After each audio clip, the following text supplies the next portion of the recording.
기도하시고 하나님 앞에 예배 드리시겠습니다. 하나님 아버지 감사합니다. 주님의 놀라우신 은혜로 우리를 이 자리로 불러주시고 또한 우리가 이 자리에서 하나님 아버지를 찾고 주님을 예배할 수 있도록 도와주심에 감사를 드립니다. 우리가 이 자리에 모였사오니 하나님 아버지께서 우리 가운데 좌정하여 주시옵소서. 그리하여 하나님 아버지께서 살아계시고 또한 우리와 함께 계시는 그 은혜들을 우리에게 풍성하게 하여 주시옵소서. 온전히 주님만을 높이며 주님만을 예배하는 시간이 될 수 있도록 역사하여 주시옵소서. 우리 주 예수 그리스도의 이름으로 기도드리옵나이다. 아멘. 네, 찬송가 304장 찬양 드리시겠습니다. 찬송가 304장입니다.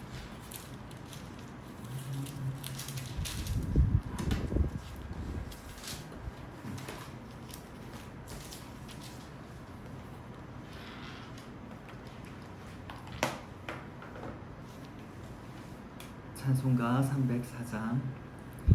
크신 하나님의 사랑 말로 다 영영 못하네.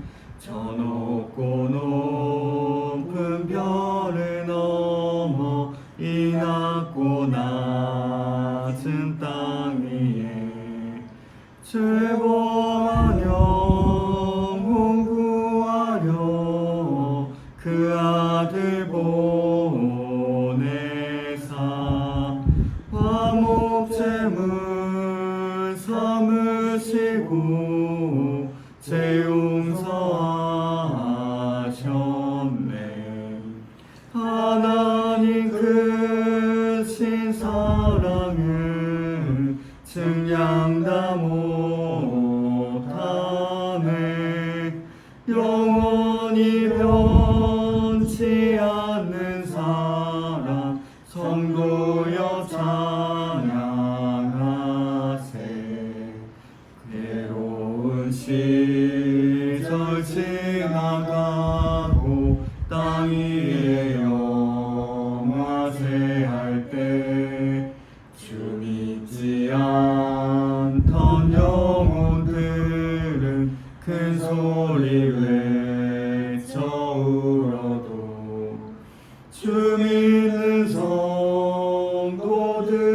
성도들에게 큰 사랑 베푸사 우리의 죄 사했으니 그 은혜 잊을까.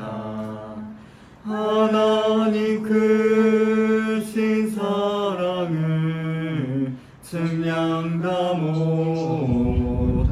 못하네. 영원히 변치 않는 사랑 성도여 찬양하세. 하늘을 두루마리 삼고 바다를 먹물 삼아도 한없는 하나님의 사랑 다 기록할 수 없겠네. 하나님의 크신 사랑 그 어찌 닿았을까. 저 하늘 높이 쌓아도 채우지 못하리. 하나님 크신 사랑은 증량 다 못하네. 영원히 변치 않는 사랑 성도여 찬양하세. 아멘. 오늘 우리에게 주신 말씀은 신약성경 누가복음 5장에 있습니다. 신약성경 누가복음 5장 1절로부터 11절까지 말씀입니다.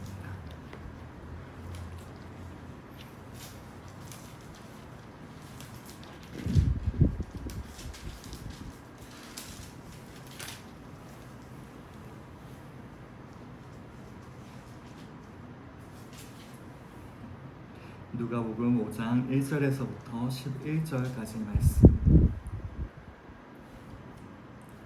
한 절씩 교독하시도록 하시겠습니다. 무리가 몰려와서 하나님의 말씀을 들을새 예수는 게네사렛 호숫가에 서서 호숫가에 배 두 척이 있는 것을 보시니 어부들은 배에서 나와서 그물을 씻는지라.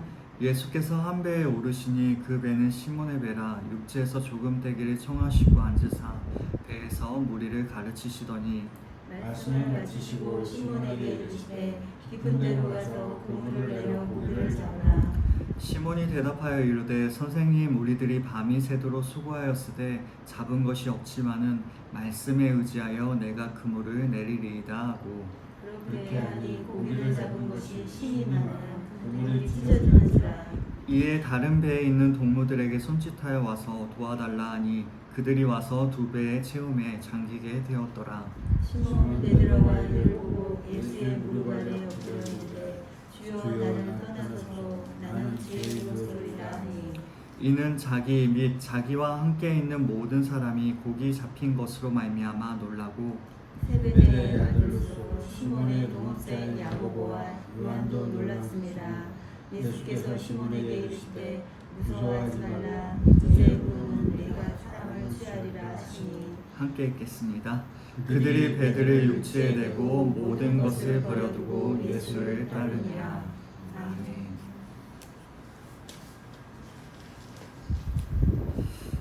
오늘 말씀은 상식 밖의 은혜라는 제목으로 나누고자 합니다. 우리가 누군가와 대화를 할 때 그 사람이 답답한 이야기를 하게 된다면 우리는 이렇게 이야기할 것입니다. 야, 상식적으로 생각 좀 해봐. 상식적으로 생각 좀 해봐. 여기에서 상식의 사전적인 의미는 사람들이 보통 알고 있거나 혹은 알아야 하는 지식이 되는 것을 뜻하는 단어입니다. 다시 말해 상식은 우리가 당연히 지니고 있어야 하는 지식을 의미하는 것입니다. 상식이 우리 모두에게 있어야 하는 것이라면 서로 간의 대화는 언제나 원활하게 마무리되어야 할 것입니다. 하지만 우리의 현실은 어떤가요?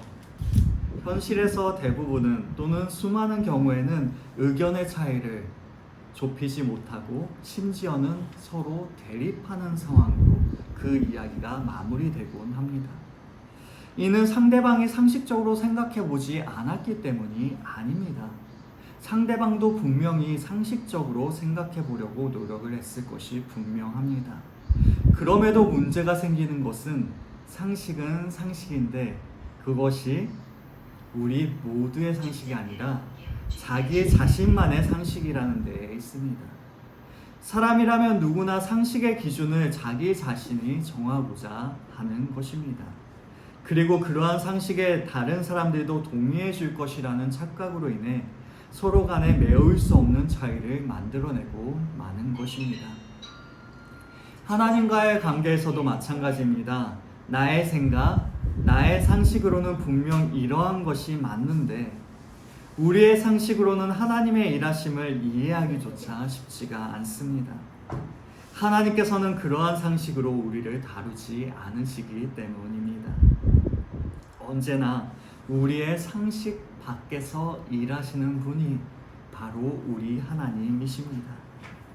참으로 감사한 것은 우리가 비록 다 이해할 수 없을지라도 하나님께서 이루시는 상식 밖의 일들은 언제나 우리들에게 은혜가 된다는 사실입니다. 나의 생각과는 너무나도 다르지만 그럼에도 불구하고 하나님의 방식은 언제나 우리에게 은혜가 되는 것입니다. 하나님께서는 우리의 모든 것을 다 지켜보고 계십니다. 우리의 머리털까지도 다 세고 계신 분이 바로 우리 하나님이십니다. 그만큼 우리를 세밀하게 주목하여 보고 계시며 우리의 모든 처지를 정확하게 알고 계십니다. 그리고 주님께서는 그저 우리와 우리의 상황을 아시는 데에 멈추지 않으십니다. 거기에서 한 걸음 더 나아가시는 것이지요. 빌립보서 4장 19절의 말씀입니다. 나의 하나님이 그리스도 예수 안에서 영광 가운데 그 풍성한 대로 너희 모든 쓸 것을 채우시리라. 다시 한번요. 나의 하나님의 그리스도 예수 안에서 영광 가운데 그 풍성한 대로 너희 모든 쓸 것을 채우시리라. 우리가 어려운 처지를 만나게 될 때에는 적극적으로 개입하여 해결하여 주시는 은혜로운 분이 바로 우리 하나님이시다 라고 말씀하고 있는 것입니다. 언제나 우리의 생각과 우리의 상식보다 더욱더 깊고 풍성한 은혜를 우리에게 베풀어 주십니다. 그리고 그러한 은혜의 자리로 인도해 가시는 분이 바로 우리 하나님이신 것입니다. 이러한 은혜를 오늘 말씀 속에 있는 이 사람들에게 뿐만 아니라 우리들에게도 베풀어 주고 계십니다. 이 사실을 확신하시길 부탁드립니다. 그렇습니다. 주님께서는 우리의 어려운 처지를 헤아려 주십니다. 예수님께서는 주의 은혜의 해를 전파하셨습니다. 단순히 말씀만 하신 것이 아니었습니다. 그 말씀을 이루어 주심으로 우리의 두 눈에 보여주셨습니다. 병이 떠나가고 귀신 들린 자들이 노임을 받았습니다. 하나님의 나라에 대해 이야기만 하신 것이 아니라 그 나라를 우리의 삶 가운데로 가지고 오시어 우리로 하나님의 나라를 이 땅에서 경험하게 하시는 것입니다. 그 놀라운 사역으로 말미암아 많은 무리들이 주님을 따르게 되었고 또한 하나님의 말씀을 듣게 되었습니다. 오늘 2절의 말씀입니다. 그 가운데서 예수님께서 하신 모습입니다. 호숫가에 배 두 척에 있는 것을 보시니 어부들은 배에서 나와서 그물을 씻는지라. 게네사렛 호숫가에 배 두 척이 있었습니다. 그리고 어부들은 그물을 씻고 있었습니다.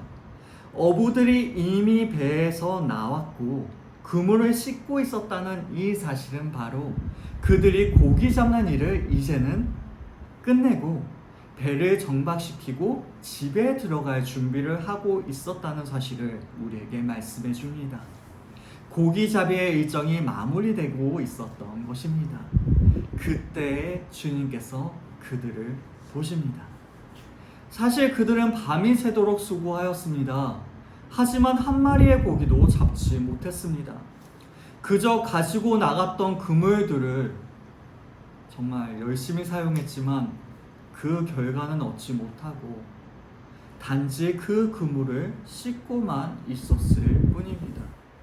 소득 없이 밤샘 일정을 마무리하는 어부들의 심정은 얼마나 허망하였을까요? 단 몇 마리라도 좋았을 것입니다. 그렇게 잡았다면 그들의 마음은 이토록 허망하지 않았을 것입니다. 하지만 그들은 너무나도 허망한 심정으로 그 빈 그물을 씻고 있었던 것입니다. 주님께서는 바로 그러한 허망한 심정을 가진 사람들을 보고 계신 것입니다. 당시의 어부들은 하루 잡아 하루 살아가는 가난한 생활을 했다고 합니다. 갈릴리 호수에서 주로 잡히는 어종은 우리나라의 붕어와 비슷하게 생긴 어종이라고 해요. 이 물고기들은 부자들은 먹지 않았다고 합니다. 그저 가난한 자들이 저렴하게 사서 먹었던 종류가 바로 이 갈릴리의 물고기였다고 합니다. 주님께서 오병이어의 기적을 일으키실 때 소년이 싸가지고 온 도시락에 들어있던 물고기도 아마 이 갈릴리 호수에서 잡힌 물고기였을 것이라고 추정이 돼요. 훗날 사람들은 이 물고기에 베드로의 물고기라는 이름을 붙여서 관광상품으로 아직도 잘 활용하고 있습니다. 그런데 이날 베드로 일행이 잡은 것은 아무것도 없었습니다. 하루 벌어 하루 살아가는 그 어부들에게 아무런 소득이 없었던 것입니다. 물론 베드로는 배를 소유한 그래도 삶이 넉넉한 사람이었다고 이야기할 수 있을 것 같아요. 그럼에도 불구하고 그날에 너무나도 그 절망과 같았던 허탕은 아마도 그의 마음을 상심하도록 하였을 것입니다. 조그마한 성과라도 있었으면 좋으련만 그날만큼은 그렇지 못했습니다. 그들은 고기잡이를 철저히 실패하였고 허탈한 심정으로 그물을 씻고 있었던 것입니다. 그때 주님께서 주목하여 그들을 보셨습니다. 3절의 말씀입니다. 예수께서 한 배에 오르시니 그 배는 시몬의 배라. 육지에서 조금 되기를 청하시고 앉으사 배에서 무리를 가르치시더니 주님께서는 다른 배가 아니라 바로 시몬의 배에 올라 무리들을 가르치셨습니다. 여기에서 쓰인 안즈사라는 단어는 당시 유대교의 랍비들이나 서기관들과 같은 교사들이 율법을 가르치거나 성경을 가르칠 때 취하는 자세를 나타냅니다.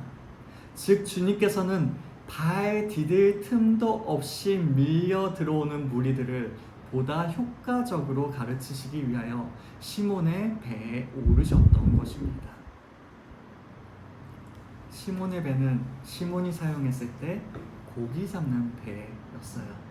하지만 예수님께서 그 배를 사용하실 때 그 배는 하나님의 말씀이 선포되어지는 강단이 되어집니다. 그 배는 놀라운 일에, 아주 귀한 일에 사용되게 된 것입니다. 이처럼 귀한 일, 즉 말씀을 전하기 위하여 쓰임을 받는다면 우리의 상식으로는 어떠한 때에 사용되면 좋을까요? 조금 깨끗하게 잘 정리됐을 때, 혹은 또 그 일이 정말로 즐거운 일이 사용되었을 때, 다시 말해 조금은 괜찮을 때, 고기를 정말 풍족하게 많이 잡아서 조금 마음의 여유가 있을 때, 그때 사용되었으면 참으로 좋았을 것입니다. 그것이 바로 우리의 생각입니다. 하지만 주님의 생각은 달랐던 것 같습니다. 주님은 그렇게 생각하지 않으셨습니다. 우리가 생각하지는 못한 그때에 상식 밖의 시간에 주님께서는 찾아와 주셨습니다.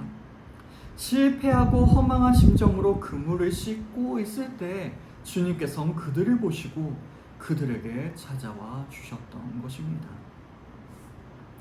우리는 생각합니다. 우리가 조금은 괜찮을 때 주님께서 우리에게 찾아와 주셨으면 좋겠다. 주님께서 다시 오실 그날이 반드시 우리에게 오겠지만 그때는 나의 믿음이 조금은 성장했을 때, 내가 조금은 괜찮아 보일 때 주님께서 오셨으면 좋겠다 라고 생각하며 자꾸 주님이 오실 그 시간을 뒤로 미뤘으면 좋겠는 것이 바로 우리들의 마음인 것입니다. 왜 그런가요? 부끄러운 우리의 모습을 우리가 너무나도 잘 알기 때문에, 허망한 우리의 심정을 우리가 너무나도 잘 알기 때문에 우리는 그렇게 생각합니다. 하지만 주님은 그렇게 생각하지 않으십니다. 오히려 우리가 허망한 그때, 우리의 상식 밖의 그 시간에 주님께서는 우리를 찾아와 주시는 것입니다. 분명 주님은 물고기를 한 마리도 잡지 못했던 베드로 일행의 곤란한 처지를 알고 계셨습니다. 그리고 그들이 무엇을 필요로 하는지 분명히 알고 계셨습니다. 그러하게 주님께서는 나를 따라오너라 라는 부름의 명령을 바로 말씀하시지 않으셨습니다. 오히려 그 전에 4절에 깊은 데로 가서 그물을 내려 고기를 잡으라 라고 명령하고 계신 것입니다. 밤새도록 실패를 맛봤던 그들에게 물고기를 잡게 해주시려고, 다시 말해 물고기를 잡으려 했던 그들의 필요를 주님께서는 너무나도 잘 아셨기 때문에 그 필요를 채워주시기 위하여 다른 배가 아니라 바로 그 배를, 베드로의 배를 선택하셨던 것입니다. 물론 결론적으로 그들을 제자로 택하시기로 작정하셨기 때문이라고 우리는 이야기할 수도 있을 것입니다. 하지만 우리에게는 결론만 있는 것이 아닙니다. 주님께서는 그 가정의 모든 순간에서 은혜를 베푸시기 때문입니다. 베드로 일행을 보셨습니다. 그들의 어려운 처지를 헤아려 주셨습니다. 그리고 은혜를 베풀어 주셨습니다. 우리에게도 마찬가지입니다. 주님께서는 우리가 처한 형편을 보시고 헤아려 주십니다. 그리고 우리에게 은혜를 베풀어 주십니다. 결코 자기 백성의 어려움을 간과하지 않으시는 분이 바로 우리 주님이시기 때문입니다. 우리의 영적인 문제뿐만이 아닙니다. 우리의 육신적인 문제에 대해서도 주님께서 개입하여 주십니다. 경제적인 문제든지 건강의 문제든지 우리의 사업의 문제든지 그 어떠한 어려운 문제를 만나게 될지라도 주님께서는 우리를 보고 계시며 또한 그 모든 것들을 이미 알고 헤아려 주십니다. 생각지도 못한 그때에 우리에게 다가와 주십니다. 상식 밖의 그 시간에 주님께서 우리에게 다가와 은혜를 베풀어 주십니다. 그러하게 우리는 우리를 허망하게 하는 문제들 때문에 너무 염려하지 않아야 합니다. 만일 우리가 주님을 의지하지 않고 홀로 고민하게 된다면 우리는 분명 사단의 유혹과 시험에 걸려 넘어질 것이기 때문입니다. 마태복음 6장 31절과 32절의 말씀입니다. 그러므로 염려하여 이르기를 무엇을 먹을까, 무엇을 마실까, 무엇을 입을까 하지 말라.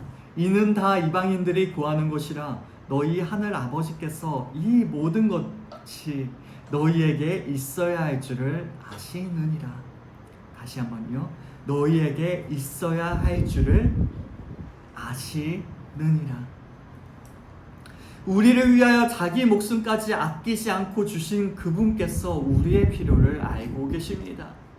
천국의 기업까지도 허락하여 주시는 분께서 우리의 모든 것들을 알고 헤아려 주십니다.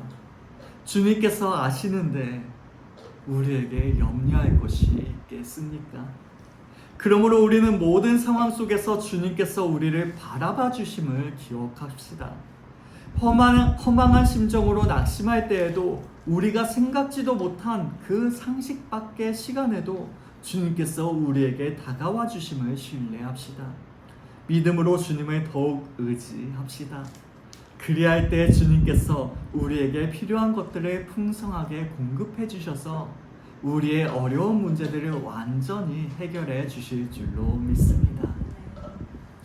이러한 주님의 해결 방식 또한 상식 밖에 있었습니다. 그것은 우리의 상식으로는 이해할 수 없는 명령이었습니다. 다시 한번 4절의 말씀입니다.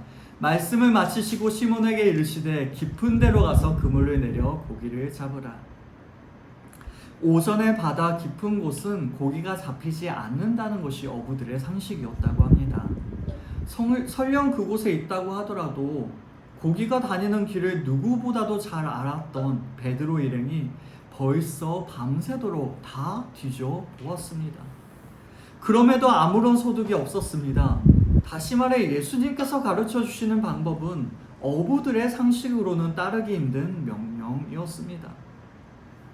베드로의 배가 말씀을 가르치는 강단으로 사용되었을 때에는 그렇게 사용하시도록 베드로는 내어드렸습니다. 예수님께서 그 배 위에서 무슨 말씀을 하시던지 베드로는 모든 것들을 예수님께 맡겼으며 또한 그 일에 대해서 별다른 이의를 제기하지 않았습니다.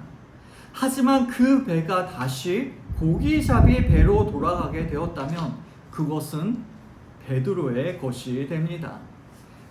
물고기 잡는데 수많은 경험과 노하우를 지닌 베드로의 방식으로 하는 것이 상식적으로 옳은 일이었습니다. 그러니 전문 어부인 베드로의 입장에서는 예수님의 말씀을 도저히 납득할 수가 없었을 것입니다. 또한 베드로는 밤이 새도록 일을 했기 때문에 몹시 피곤한 상태였습니다. 더더구나 이미 깨끗이 씻어놓은 그물들을 들고 다시 고기잡이로 나서야 한다는 것은 그리 내키지 않는 일이었을 것입니다. 그럼에도 불구하고 베드로는 한마디 불평도 없이 예수님의 명령에 순종합니다. 어젯밤의 악몽 같은 그 헛수고의 시간들을 기억하며 주님의 말씀을 의지하여 그물을 내리기로 결단합니다. 5절의 말씀입니다. 시몬이 대답하여 이르되 선생님 우리들이 밤이 새도록 수고하였으되 잡은 것이 없지만은 말씀에 의지하여 내가 그물을 내리리이다 하고 베드로는 놀라운 결단을 해요. 자신의 그 모든 지식을 자신의 그 모든 경험을 내어놓고 예수님의 말씀에 순종하기로 결단하게 됩니다. 베드로는 어떻게 이렇게 놀라운 결단을 할 할 수 있게 되었을까요?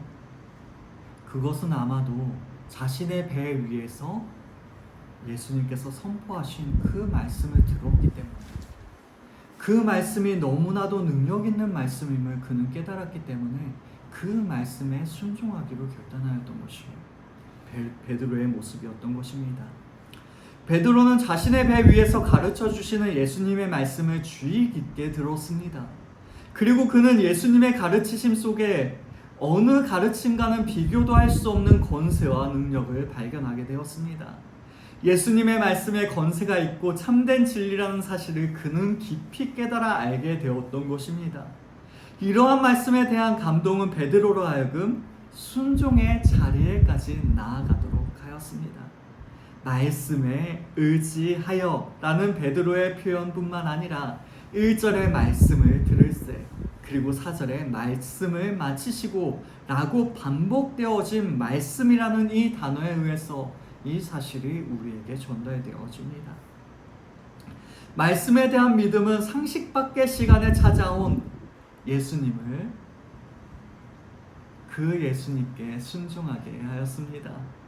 그것이 비록 상식 밖의 방법일지라도 말입니다. 그 믿음은 그물 씻는 시간에 깊은 데로 가서 그물을 내리라는 명령에 순종하게 하였습니다. 내가 그물을 내리리이다. 마지 못해서 억지로 하는 것이 아니었습니다.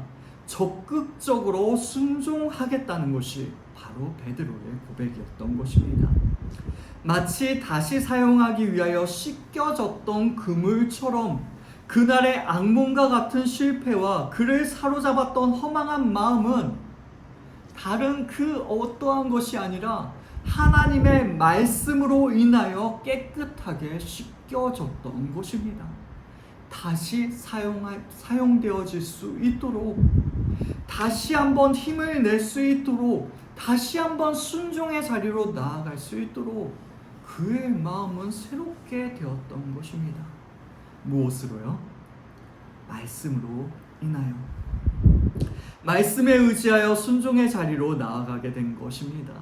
그리고 말씀에 대한 순종은 엄청난 기적을 가져다 주게 되었습니다. 6절의 말씀입니다. 그렇게 하니 고기를 잡은 것이 심히 많아 그물이 찢어지는지라. 그물이 찢어지도록 엄청나게 많은 물고기가 잡혔습니다. 다른 배에 나누어 실어도 두 배가 물에 잠길 정도로 많이 잡혔습니다. 그렇게 많이 잡힐 줄 알았다면 처음부터 두 배가 함께 갔을 것입니다. 그들은 그러한 상상조차 하지 못했던 것입니다. 그들의 생각은 가볍게 뛰어넘는 상식 밖의 큰 은혜를 그들은 경험하게 되었던 것입니다.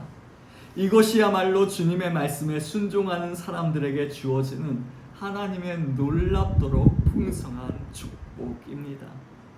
주님께서는 우리에게 은혜를 베푸시되 이토록 풍성하게 베풀어 주십니다. 그 은혜는 언제나 우리에게 부족함이 없고 오히려 풍성하며 언제나 우리의 상식을 뛰어넘는 것입니다. 우리가 알고 우리가 말하는 것보다 더욱 풍성한 것이 바로 주님의 은혜입니다. 말씀에 순종할 때 항상 넘치도록 주어지는 것이 바로 주님의 은혜인 것입니다. 우리가 이 말씀을 깨닫게 된다면 우리는 언제나 하나님의 말씀에 순종함으로 반응하게 될 것입니다. 비록 그것이 납득하기가 쉽지 않은 명령일지라도 말입니다. 그 말씀이 우리의 상식 밖에 있다고 할지라도 우리는 그 말씀을 신뢰한다면 분명히 순종하게 될 것입니다. 그리고 그 순종을 통하여 베드로처럼 기적을, 우리의 상식을 아득히 뛰어넘는 그 은혜를 체험하게 될 것입니다. 지금은 하나님의 은혜를 풍성하게 받을 때입니다. 고린도후서 6장 2절의 말씀입니다. 이르시되 내가 은혜 베풀 때에 너희에게 듣고 구원의 날에 너를 도왔다 하셨으니 보라 지금은 은혜 받을 만할 때요 보라 지금은 구원의 날이로다. 우리는 이 때를 헛되이 보내지 맙시다. 주님의 말씀에 순종함으로 살아갑시다. 의와 진리를 행하고 사랑을 베풀며 하나님의 말씀을 실천해 나아갑시다. 그리할 때 하나님께서는 우리에게 상식밖에 더 큰 은혜를 베풀어 주실 줄로 믿습니다.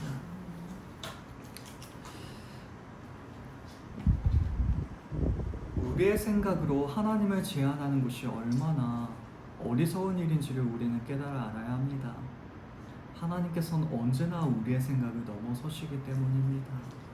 그래서 오히려 주님께 모든 것들을 맡기고 우리는 그저 기대함으로 주님 앞에 서는 것이 더욱더 큰 믿음이 아닐까 생각이 되어집니다.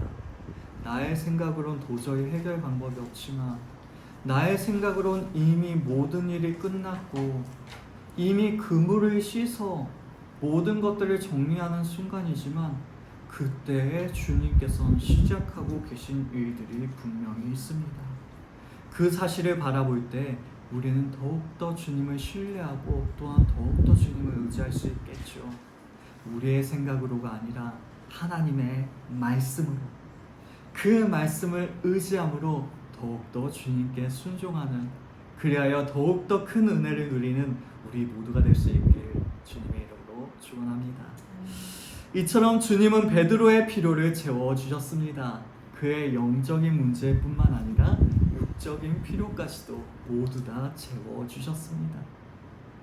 밤이 새도록 수고하고도 아무것도 얻지 못한 그에게 심히 많은 물고기를 잡히게 하셨습니다.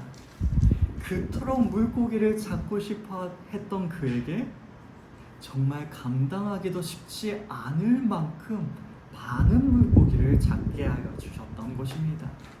풍성한 은혜를 베풀어 주셨습니다. 하지만 주님의 은혜는 여기에서 멈추지 않았습니다.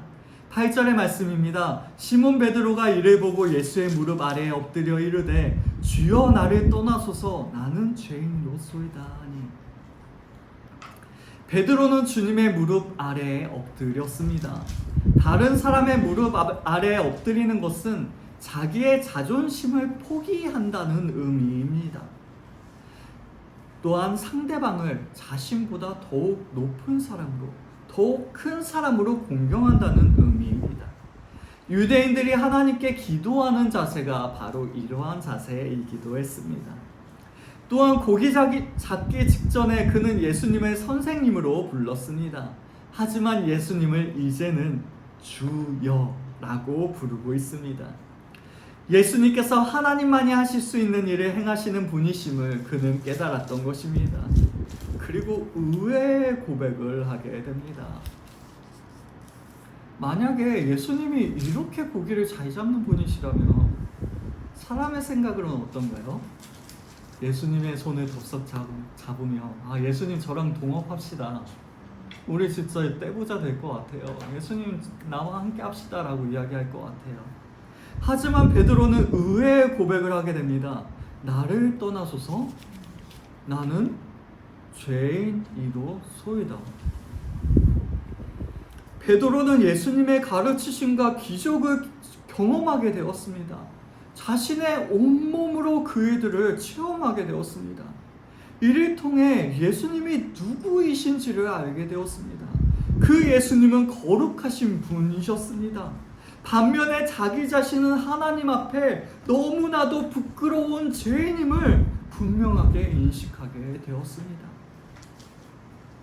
그렇죠. 우리는 어두운 곳에 있을 때 우리에게 묻은 어떠한 얼룩이라든지 얼굴에 묻었던 그런 안 좋은 이런 것들은 우리는 발견하지 못합니다. 하지만 밝은 빛으로 나아가게 된다면 내 얼굴에 뭐가 묻었는지, 내 몸에 뭐가 붙었는지 분명하게 알게 되는 것입니다.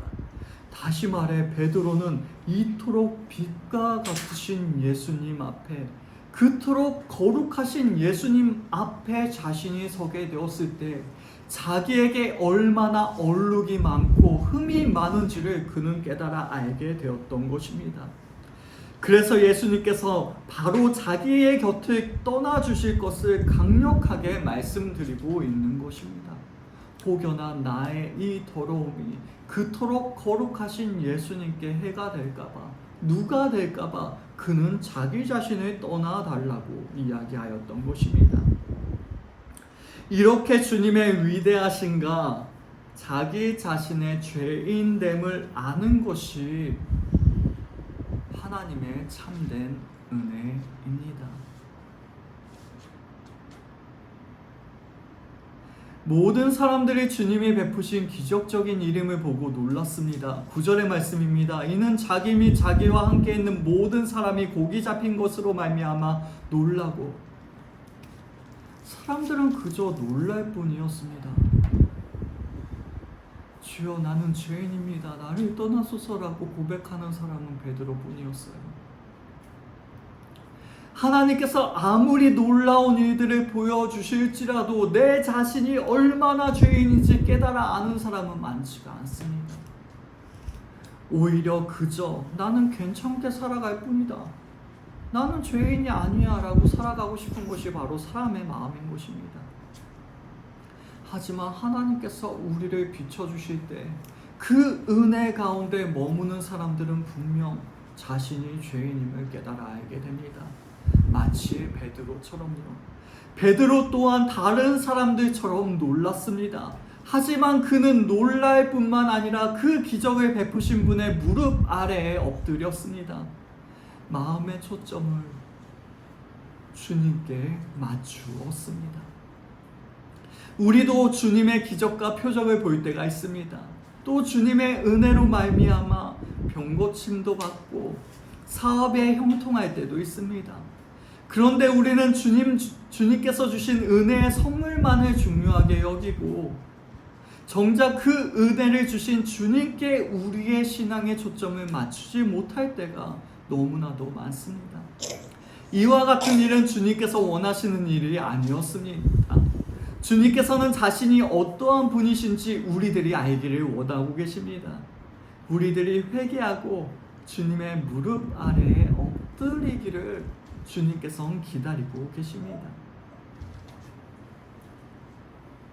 우리는 주님의 밝은 영광 속에서 우리 자신이 죄인됨을 깨달아 알아야 됩니다.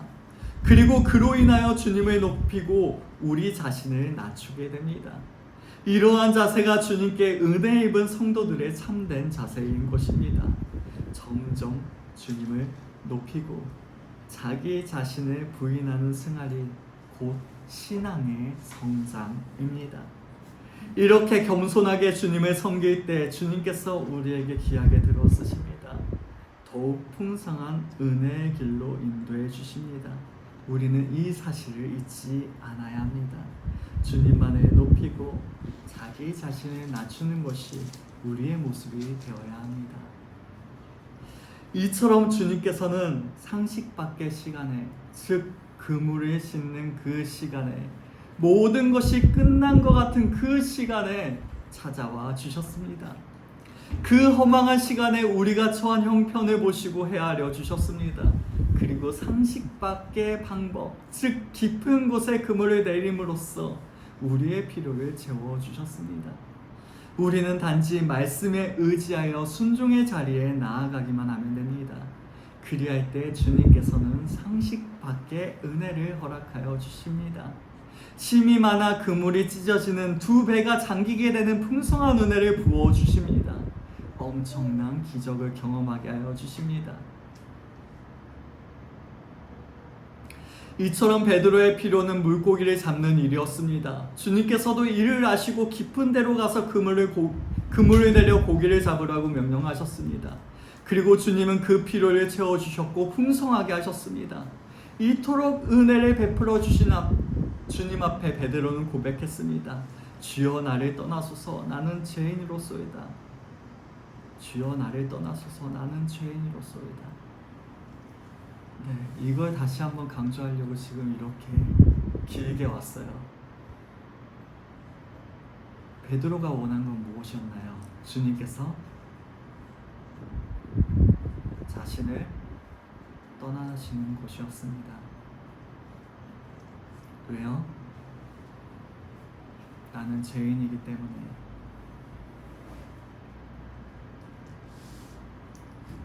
하지만 주님은 베드로를 떠나지 않으셨어요.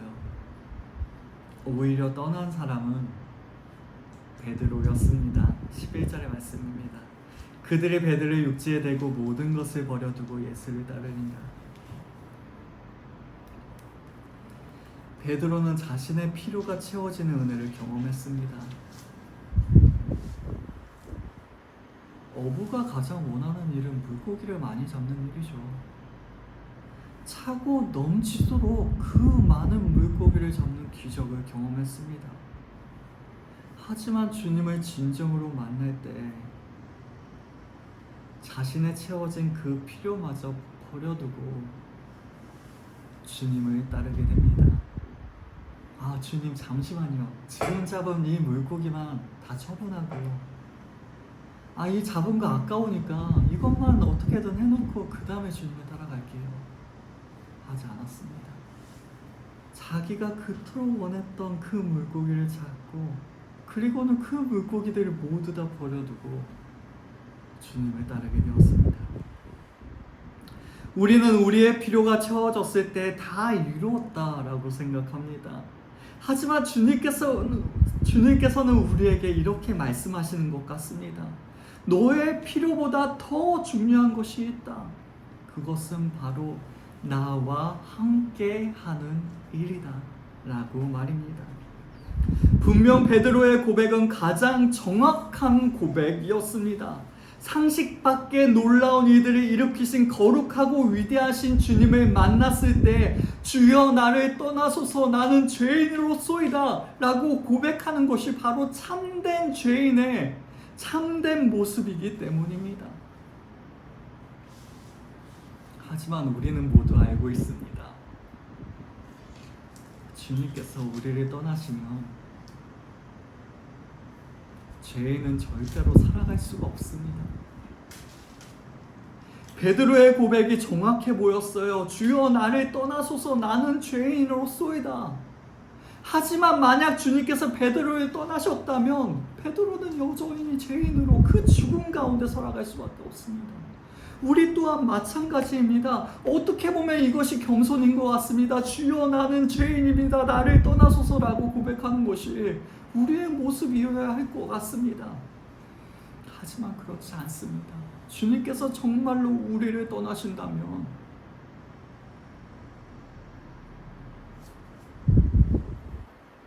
우리는 정말로 단 한순간도 살아갈 수가 없습니다. 우리가 숨 쉬는 것, 우리가 아침마다 일어나는 것, 이러한 것들은 당연한 일들이 아니에요. 주님께서 우리에게 베풀어 주신 놀라운 기적들입니다. 즉 주님께서 우리에게 살아가게 하시기 때문에 우리는 살아갈 수 있는 것입니다. 만약 주님께서 그 가운데 계시지 않으신다면 그 어떠한 놀라운 일들도 우리들에겐 은혜가 될 수가 없습니다. 그토록 많은 물고기를 잡을지라도 주님께서 그 가운데 계시지 않으신다면 그것은 헛된 일에 불과할 뿐입니다. 주님께서 우리와 함께 하시지 않으신다면 우리가 그토록 바라는 우리의 필요를 채우는 일은 그저 그런 일이 되어버리고 마는 것입니다. 우리는 기억합시다.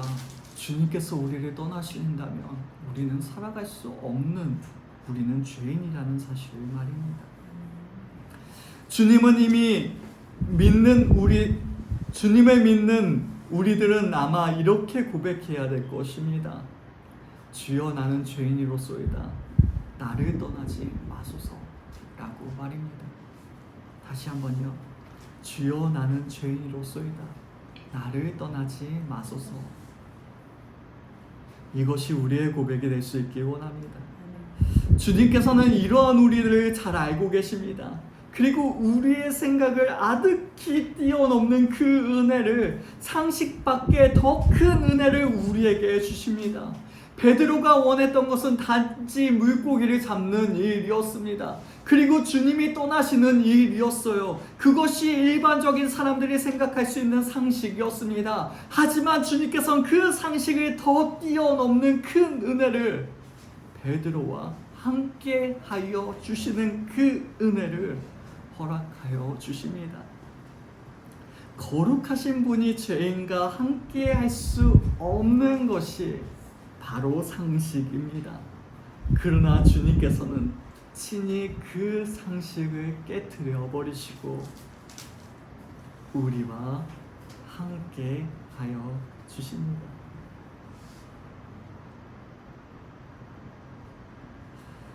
정말 그 은혜가 얼마나 큰지는요, 그것을 깨달아 알기 위해서 두 가지 방법이 있어요. 네. 하나는 하나님의 진짜 말도 안 되는 은혜를 경험했을 때 하나님의 진짜로 압도적인 은혜를 우리한테 부어주실 때가 있거든요.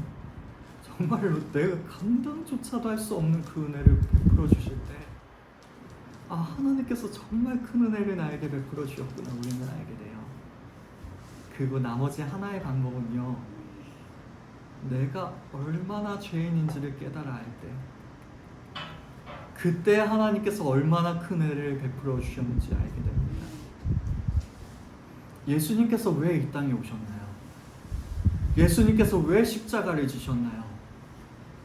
우리 모두의 죄 때문에 그 문제를 해결하시기 위해서 네, 맞죠. 하지만 아닌 것 같아요. 예수님께서 이 땅에 오신 이유는 바로 저 때문에 오신 것입니다. 예수님께서 십자가에 달려 죽으실 수밖에 없었던 것은 바로 저 때문이에요. 제가 죄인이라서, 제가 너무나도 죄인이라서 예수님께서는 저를 살려주시려고 자신이 친히 그 죄를 감당하셨던 거예요. 이 세상의 모든 죄들 저는 인정을 못하겠어요. 왜냐하면 제 죄가 그 사람들보다 더 큰 것 전 분명히 알고 있기 때문에. 즉 내가 얼마나 죄인인지 알게 되면 나를 위해서 이 땅에 오시고 나를 위해서 죽으신 그 주님께서 얼마나 큰 대가를 치르셨는지를 깨달아 알게 됩니다.